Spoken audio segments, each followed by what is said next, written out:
many things have you done lately that actually made life harder instead of easier? So I bought this camera slider for $500 in order to make me more creative and so that I could make better videos. It did not work the way I wanted to. I actually had to spend hundreds of dollars extra in order to make it really work, and it was just hard to work with, so I sent it back. And it reminded me of something that is really important, which is sometimes, or actually rather most of the times, less is more. So I'm trying something new, subtracting instead of adding. And I'm starting with the AG1 greens that I've been using. I stopped buying those because I'm just going to put more greens on my plate. And here are 8 more ways in which I'm subtracting so that I can save more time, energy, and money. I stopped listening to content and music in the background when I'm doing something because we rarely spend any time with ourselves anymore. Almost every single moment of the day is filled with some type of stimulus.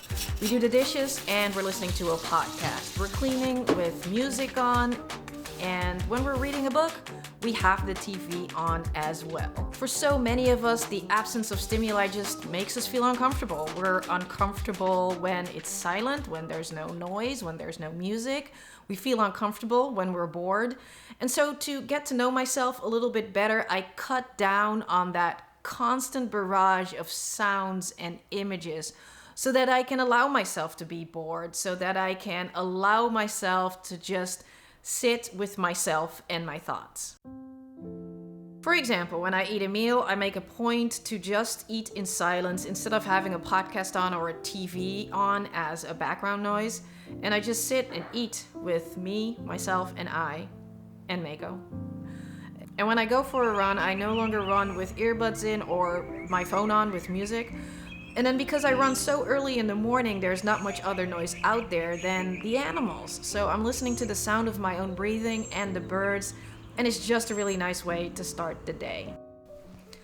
I used to spend a lot of time on this couch watching TV, CSI, Law and Order, The Real Housewives of every single city, basically.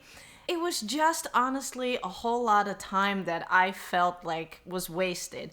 So I stopped watching these TV shows, and specifically I stopped watching them when I still had a job and I was trying to have this side hustle, so I just didn't have time for it anymore. And then now that I don't have a job anymore, I did not go back to watching all these shows because again, I just feel like it's a time suck that I don't want to do anymore. Right now, I'd rather spend my time working out. I'm actually going to the gym now, which I haven't done before. I've been trying to get stronger so that I can get faster with running. And then I also fallen in love with reading again. I'm reading both fiction and nonfiction.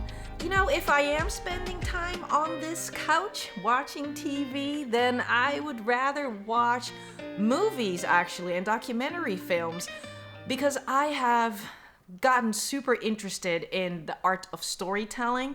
So by watching movies and documentary films, I am actually feeding that curiosity of how to tell a good story and also being entertained in a way better way than watching The Real Housewives of insert city.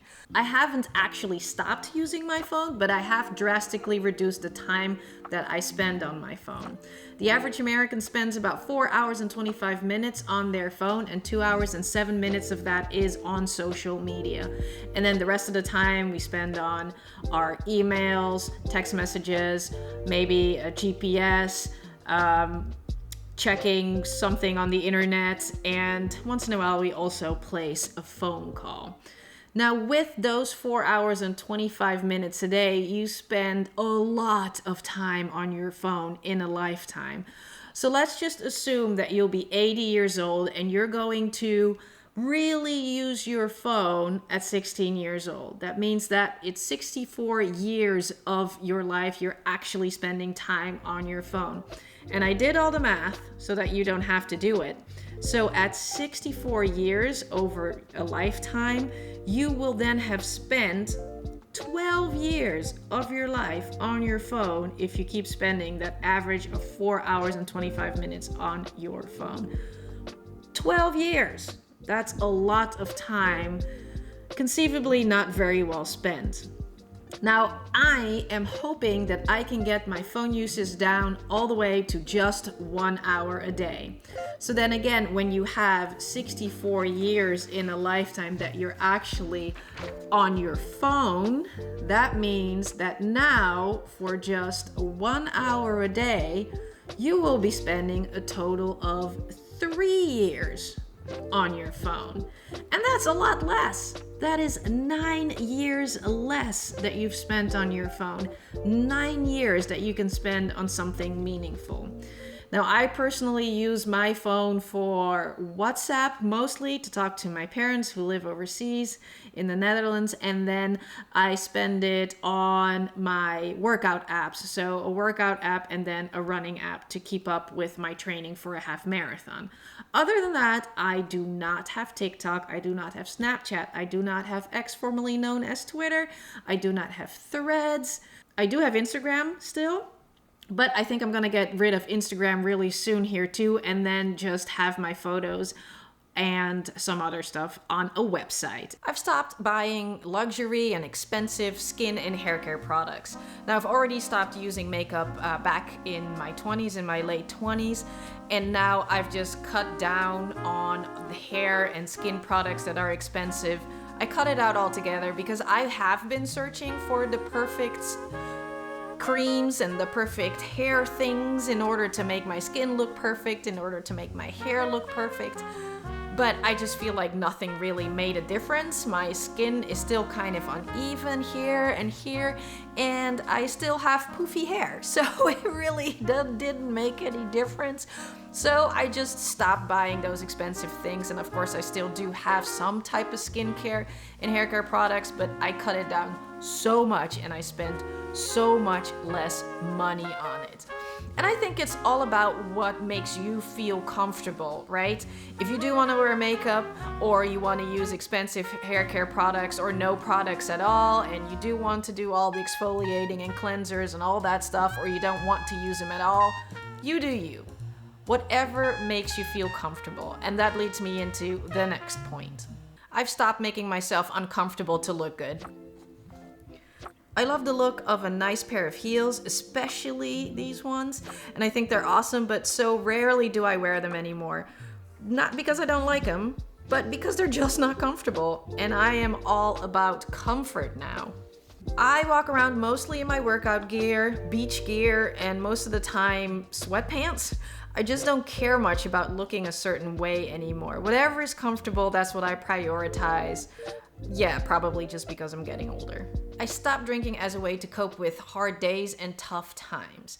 Now, I'm not claiming to be sober in any capacity, but I have not had an alcoholic drink for the past 90 days.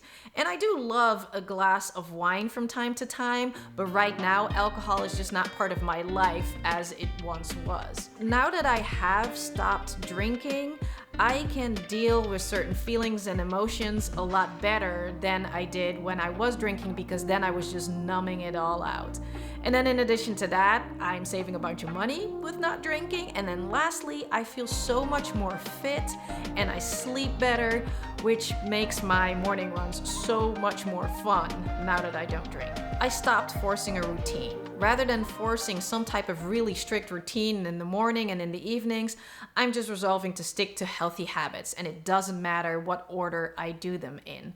So for example, I really love going for runs early in the morning, but if I had a really bad night because one of my dogs was barking in the middle of the night, then I am not gonna force it. I'm not going to get up super early in the morning just because my routine dictates it.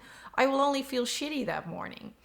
So I'm just not going to be that strict with myself anymore. No more specific routines, just sticking to healthy habits. I stopped lying. To be more specific, I stopped telling people things so that I wouldn't hurt their feelings. For example, somebody will invite me to dinner and then I would normally say, I'm so sorry, but I have a really important commitment that I can't get out of, and that's why I'm not going to be able to meet you for dinner.